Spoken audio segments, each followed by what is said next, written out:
사순절 두 번째 주일을 맞이했네요. 어떻게 지나갔는지 모를 만큼 시간이 벌써 사순절의 시간이 깊이 파고드는데, 이 사순절에 우리는 무엇을 하고 있는지 한 번쯤 뒤돌아보아야 하지 않을까 싶어요.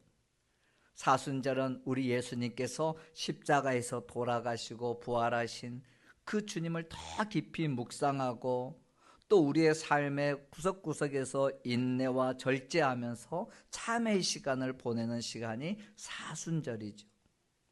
그래서 우리는 이 사순절 기간 동안에 부활주일까지 우리 예수님께서 이 성경의 기록들을 통해서 남겨주신 보배로운 이 말씀 하나하나를 나눌 때에, 이 말씀이 그래 주님이 십자가의 끝자락에 가기까지 과정 속에 있었던 모습이라는 것을 떠올리면서 은혜와 사랑이 또 감동과 감격이 되는 시간이 되면 좋겠습니다. 아멘. 여러분 잘 알다시피요, 우리 예수님은요 결혼하지 아니하는 처녀 마리아의 몸을 통해서 잉태하신 후에 많은 사람들의 애원과 축복을 받으면서 태어나셨죠. 그러나 알고 있듯이 표면적으로는 요셉이라고 하는 아버지, 마리아라고 하는 어머니가 있습니다.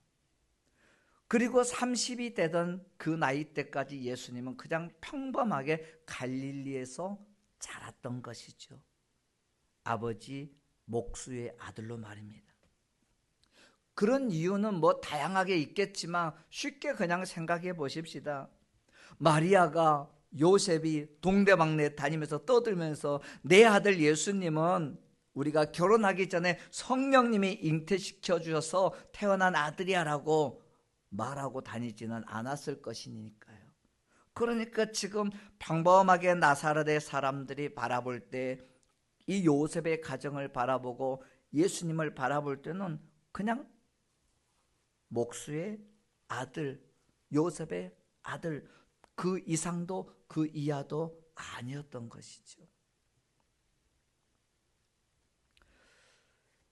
예수님이 공생애를 시작하기 전까지는 그러므로 어쩌면 이 육신의 부모라고 생각하는 요셉도, 마리아조차도 예수님이 정말, 내 아들 예수님이 정말 그때 내게 천사가 예언해 준 것처럼 세상을 정말 구원할 자일까? 30년 동안 자기 밑에서 그냥 평범하게 자라는 인간 예수였으니까 이런 물음표가 있지 않았을까 생각해 보는 거예요. 내 아들 예수가 언제쯤 되면 하나님의 일을 할까? 언제쯤 되면 어떤 인생을 살다가 어떤 결말을 맞이할까? 사실은 요셉이나 마리아도 확신할 수가 없었던 것입니다.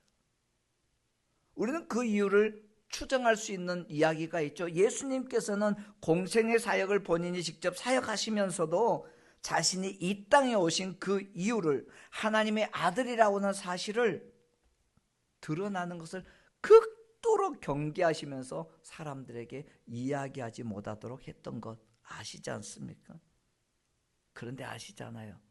사람들은 몰랐을 만정 귀신들은 예수를 보자마자 먼저 그 앞에 납작 엎드리면서 예수님의 정체가 바로 하나님의 아들이라는 것을 알아보고 무릎 꿇고 그 앞에 항복하는 모습이 곳곳에서 있어요. 그래서 그러한 일들이 있은 후에 예수님께서는 이제 자기 자신의 사역이 어떻게 진행되고 어떻게 마무리될 것을 구체적으로 3번이나 제자들에게 말씀해 주는 것입니다. 십자가의 고난과 죽음 그리고 부활에 대해서 말입니다. 그 비밀스러운 이야기를 오늘 제자들에게만 알려주었는데, 그 십자가의 죽음과 부활의 3번째 예고하신 본문이 오늘 이야기인 거죠. 자, 우리 33절, 34절을 한번 읽어보실까요? 같이 읽으십시다. 시작. 보라, 서기관들에게 넘겨짐에 그들이 죽이기로 결의하고 이방인들에게 넘겨주겠고 그들은 능욕하며 침뱉으며 채찍질하고 죽일 것이나 그는 3일 만에 살아나리라 하시니라. 가끔 우리는요, 누군가에게 자기 이야기를 진지하게 할 때가 있을 것입니다. 그렇잖아요. 마음을 털어놓고 싶을 때가 있으니까. 그런데 상대방이 내 이야기를 듣는 것 같기는 했는데 속으로는 다른 생각을 하고 있다가 이야기가 다 끝나갈 무렵에 내 이야기를 알아듣지 못하고 이렇게 묻는 거예요. 근데 뭐라고 했지? 다시 한번 얘기해 주면 안 될까? 이렇게 물어본다면 우리 어떨 것 같아요? 마음이 참 허탈할 것입니다. 진짜 마음을 다해서 상대에게 이야기했는데 그 상대는 내 이야기를 듣는 척은 했는데 안 듣고 있다가 다른 생각하고 있다가 근데 뭐라고 했지? 한 번만 다시 얘기해 줘. 우리 내 마음을 다 열어놓았는데 상대방은 내 마음을, 그 상황을 받아주지 않을 때 얼마나 허탈할까요? 오늘 본문의 이야기가 바로 그 장면이에요. 지금 예수님께서 자기 인생에 있어서, 자기 공생의 삶에 있어서 가장 힘든 것, 가장 무거운 이야기였던, 내가 앞으로 제사장들과 서기관들에게 넘겨져서 붙잡혀 갈 것이다. 그리고 이방인들에게 넘겨져서 조롱당할 것이다. 그리고 죽겠지만 3일 만에 다시 살아날 것이야 라고 지금 제자들에게 이야기하는 것입니다. 얼마나 진지한 이야기였는지 몰라요.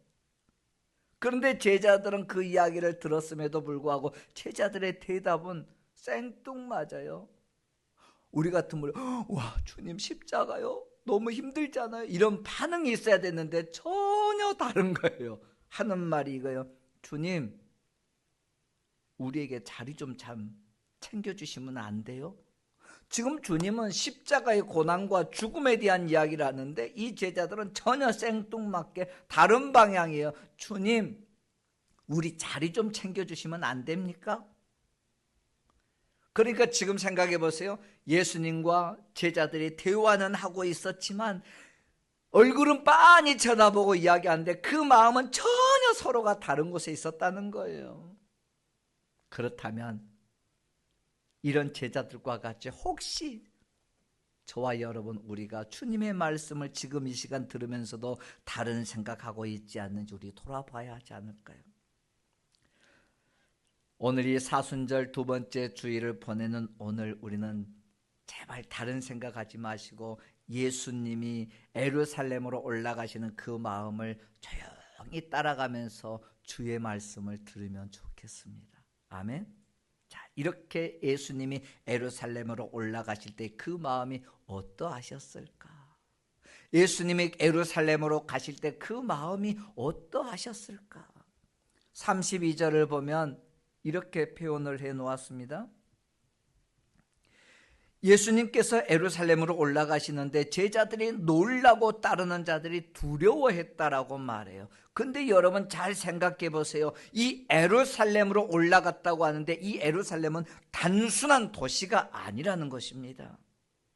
예루살렘은 지금 예수님을 기다리면서 환영하는 무대가 있는 그런 도시가 아니었어요. 예루살렘은 지금 올라가기만 하면 예수님은 채찍에 맞고 사람들에게 침뱉음을 당하고 그 십자가의 고난이, 죽음이 준비되고 기다리고 있는 자리가 예루살렘이었다는 것입니다.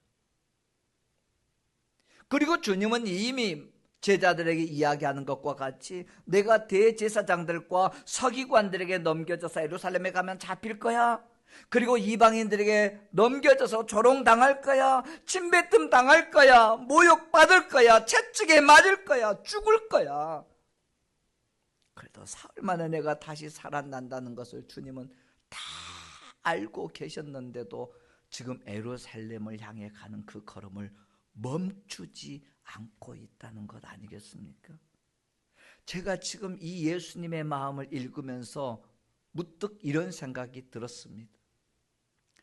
마치 우리가 수술대에 오르기 전에 그 수술대의 모든 전 과정을 알고 있는 의사, 그 의사가 그날은 자기가 환자가 되어서 그 수술대 침대에 누워있는 것처럼, 그 의사는 뭐예요? 자기가 평소에 수술했기 때문에 수술대에 누워있지만 내가 앞으로 어떻게 되는 줄을 뻔히 알고 있는 것처럼, 지금 예수님은 예루살렘을 올라가시면 어떤 일이 자기 앞에 있을지 그 고난의 내용을 정확하게 알고 계셨던 것입니다.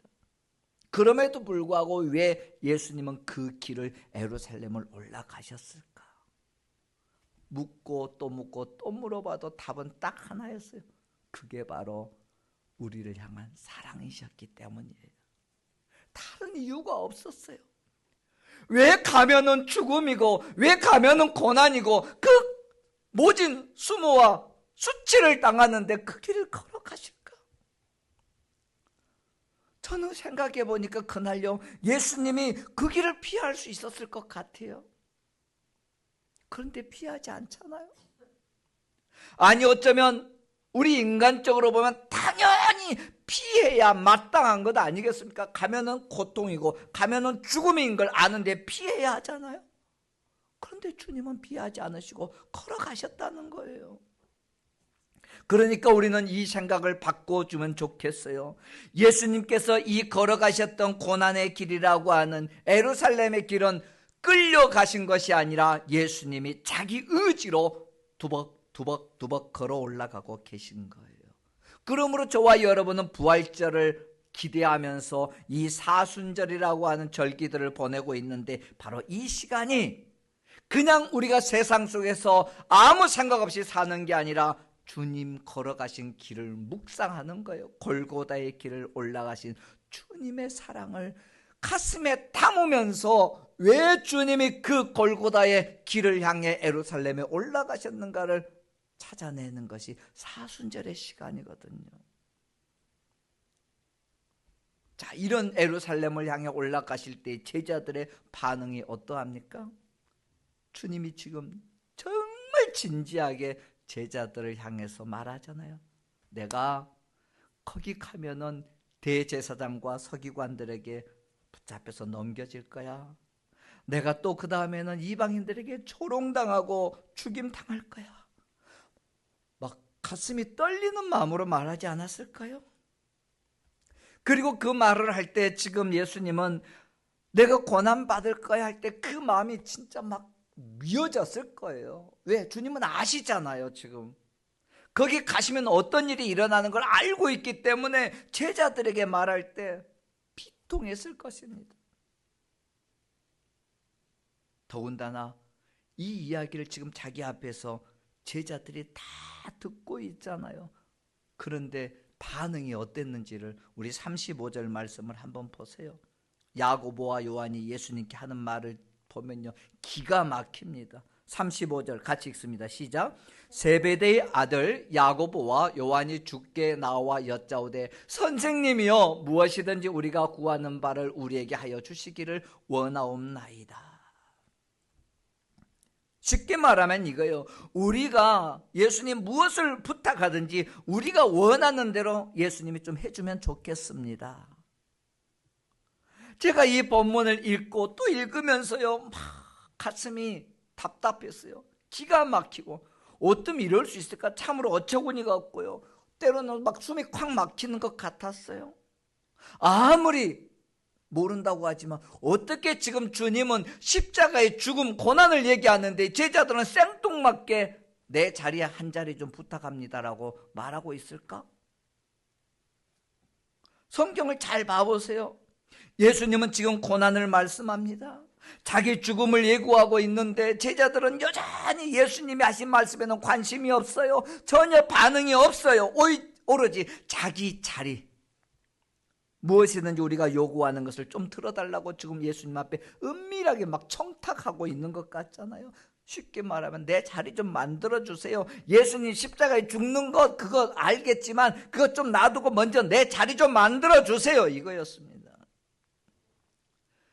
이 이야기를 계속 읽으며 묵상하는데 한편으로는 그 제자들의 마음이 이해가 되고 이해가 가는 측면도 있었어요. 무슨 말이냐 하면, 당시 제자들은 예수님께서 십자가에 대한 그런 고난과 예언에 대해서 3번이나 들었지만 그 제자들 마음속에는 어쩌면 이런 마음이 있었을 수도 있었겠다는 생각이 들어요.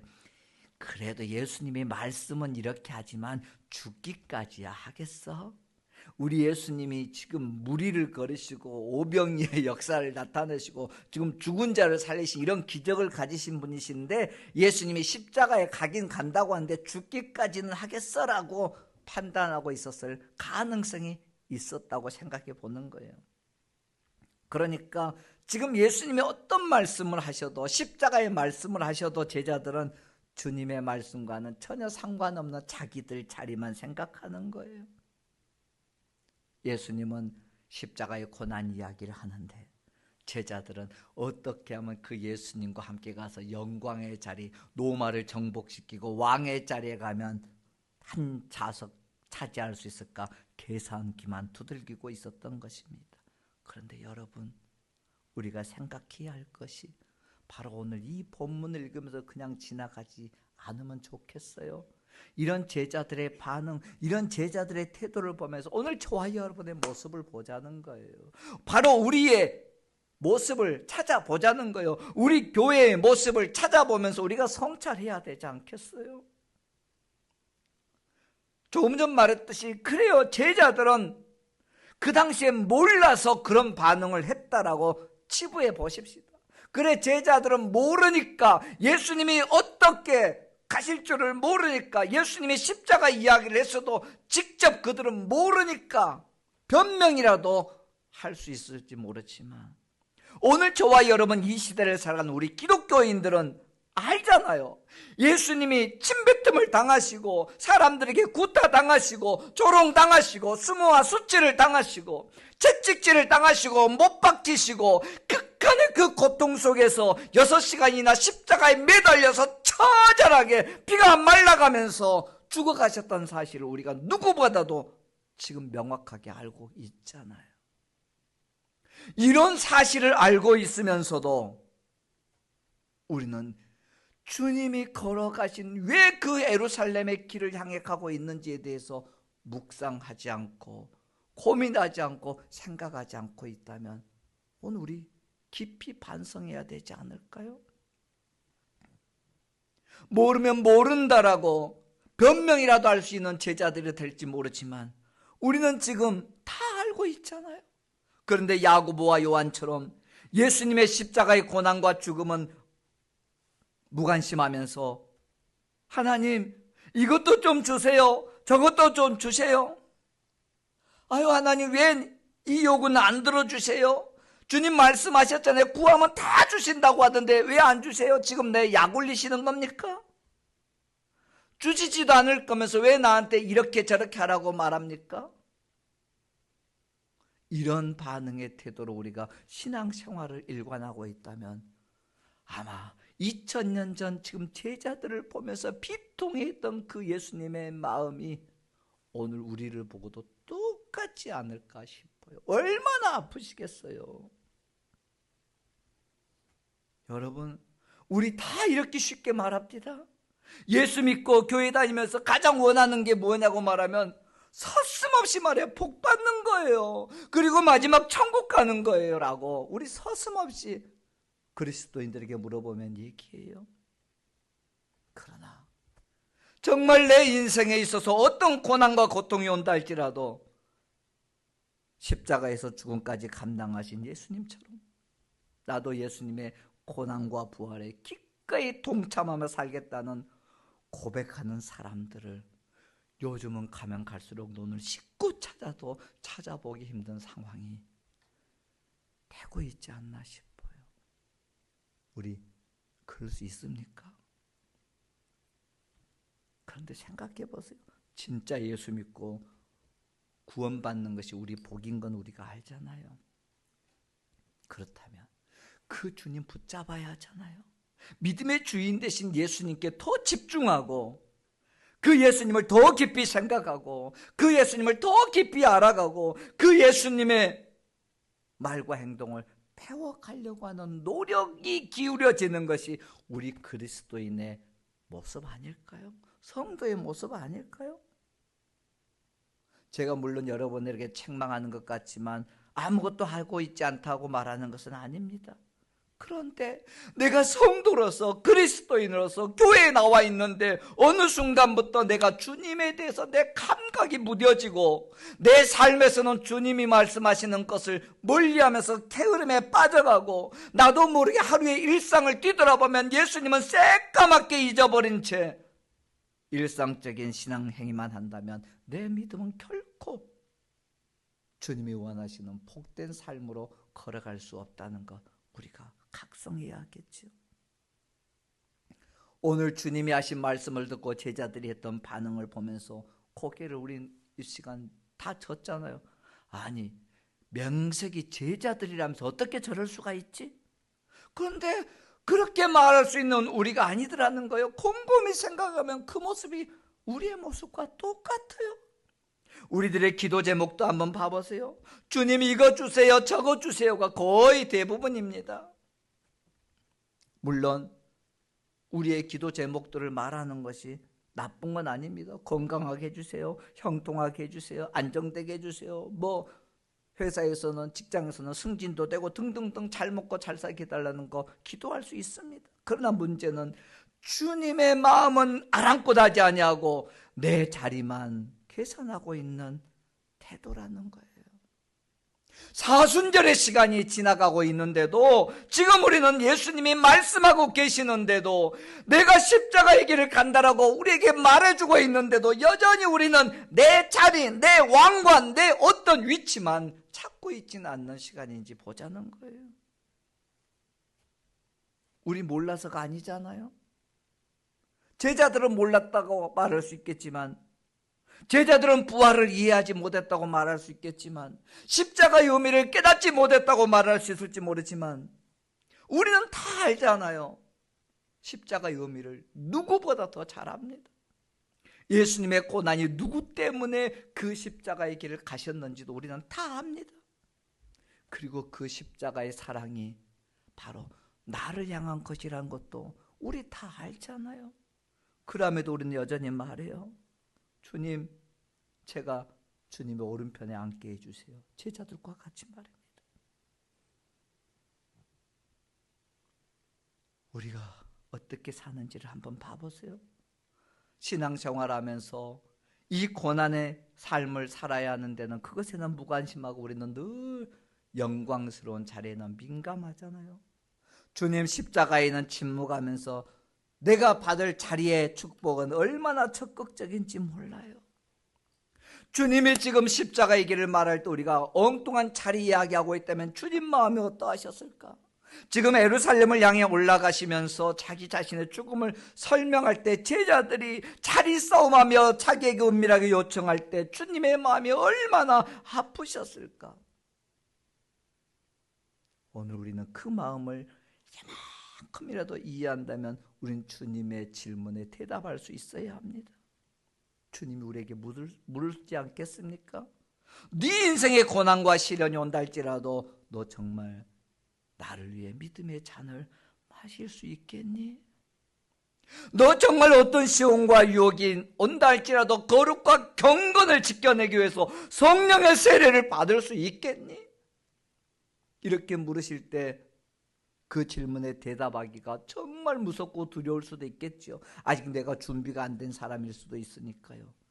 그래도 우리는요, 예, 할 수 있습니다라고 대답해야 합니다. 우리는 알고 있잖아요. 왜냐하면 이렇게 대답해야 되는지. 우리 주님은 그 십자가의 길, 예루살렘으로 올라가는 그 길이 피 흘려 죽어야 한다는 사실을 환히 알고 있으면서도 아버지의 뜻대로 순종해야 하기 때문에 그 고난의 잔을 기꺼이 마셨던 것입니다. 그러므로 주님이 우리에게 물으심에 두려워하지 마십시다. 주님 앞에 예, 내가 가겠습니다, 할 수 있습니다라고 대답하기를 두려워하지 마세요. 어떨 때는 주님이 말씀하니까 전혀 준비되지 않는 상태에서 엉겹결에 내가 대답할 수 있겠지만 내 대답이 그대로 실행된다 할지라도 절대로 그 자리에서 물러서지 마십시오. 설령 죽어야 하고 고난의 그 잔을 마셔야 한다 할지라도 아버지 뜻대로 하겠습니다. 내가 할 수 있습니다. 내가 그렇게 할 수 있도록 함께 도와주세요라고 십자가 앞에 엎드리며 강하고 담대하게 우리 대답할 수 있으면 좋겠습니다. 그러므로 이 사순절은요, 예수님의 마음이 얼마나 아프셨는지를 배우는 시간이면서 그 아픔에 내가 얼마나 무감각하게 살아가고 있는지를 깨닫는 시간이 사순절인 것이죠. 오늘 우리는 내가 예수님의 마음을 외면하고 있지 않는가 돌아보면서 살면 좋겠어요. 주님이 지셨던 십자가는 절대 장식품이 아니에요. 교회의 벽에 그냥 걸어두는 상징도 아니에요. 그 십자가는 하나님의 아들이신 예수님이 걸어 올라가신 길이고 주님의 제자인 우리가 반드시 따라서 걸어가야 할 길이라는 거예요. 오늘 주님이 우리에게 묻습니다. 너 내가 마시는 잔을 마실 수 있느냐? 그 잔은 고난의 잔이에요. 그 잔은 자기 부인의 잔이에요. 그 잔은 섬김의 잔이에요. 쉬운 게 아니에요. 그래도 우리는 그 잔을 마시기 위해서 이 사순절의 시간을 보내며 우리를 다스리면서 내 욕망을 내려놓고 주님의 길을 다시 선택하는 그 잔을 마시기 위해 우리는 각성하고 몸부림쳐야 하는 것입니다. 지금 이 순간 우리는 주님에게 어떤 제자일까요?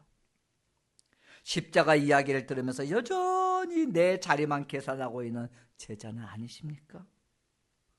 우리는 반드시 주님의 발걸음을 따라 조용히 뒤따라 올라가는 제자가 되어져야만 합니다. 그러므로 이제 남은 이 사순절 기간 동안에 우리 기도 제목이 좀 달라지면 좋겠어요. 주님 이것 주세요가 아니라 이제 주님의 마음을 알게 해주세요. 주님 내 자리를 높여주세요. 이것이 아니라 주님과 함께 걸어가게 해주세요라고 말입니다. 올 사순절에는 내 몸과 영혼을 오직 나의 구원자, 나의 주인, 나의 하나님이신 예수 그리스도께 다 맡기시고 우리 몸과 마음이 예수님처럼 순종의 사람이 되도록 은혜 내려 주옵소서 기도하시면서 십자가를 그동안 외면했던 신앙에서 이제는 돌아와 십자가를 꼭 붙드는 신앙으로 그리고 그 길을 걸어가는 거룩한 결단이 있는 우리 세문안의 가족이 되기를 주님 이름으로 축복합니다. 기도합니다.